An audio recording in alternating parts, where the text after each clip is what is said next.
عليكم ورحمة الله وبركاته. أول ما نبدأ كلامنا نبدأ بسم الله والصلاة والسلام على رسول الله. اللهم صل وسلم وبارك عليه. هنا بقى المرحلة التالتة بتاعت خميرة الفيش. تمام. هنا أنا حطيت هنا 3 معالق دقيق. أنا هفضي عليهم الخميرة. حلو.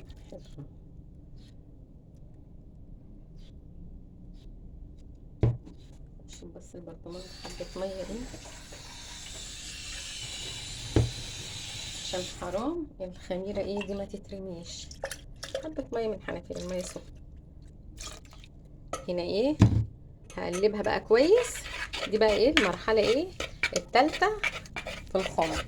هنا هسيبها حوالي نص ساعة، يعني مثلا المغرب قرب جدا، الوقت 7 مثلا، نص ساعة المغرب يعني المغرب جدا.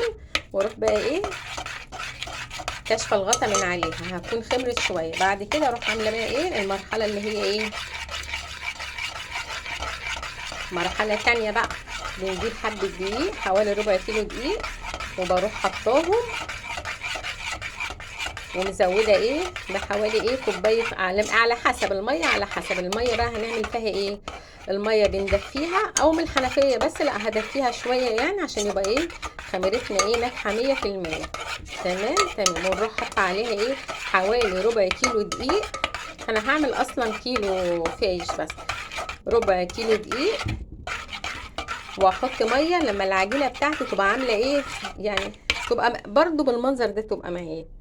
بس هنزود بقى عليها حوالي ربع كيلو دقيق، والميه بالتدريج.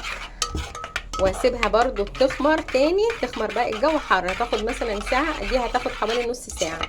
والتانية مثلا المرحله اللي هنعملها بعد كده تاخد لها حوالي نص ساعه. وبعد كده بقى نروح عاملين المقادير بتاعتنا سوا وعاجنين ان شاء الله، وربنا يحسن ختامه باذن الله. الوقت بقى انا هغطيها برضو وهلفتها، هدفيها عشان تخمر. تمام. ان شاء الله ربنا يحسن ختامه كده، وبألف هنا وشفا للي هياكل يا رب. واحلى فايش يا جماعه. الفايش بيتعمل، انا حطيت في البرطمان ده كوبايه ونص حليب، وحطيت عليها 3 معالق حمص مطحون. عايزه تعمليه بسمسم مطحون تعمليه. في ناس بتعمله بالفول المدشوش، بس انا يعني ما احبش اعمله كده. بس هو بالسمسم وبالحمص احلى حاجه، وانا بفضل الحمص يعني مره كده ومره كده. الواحد لازم يجرب.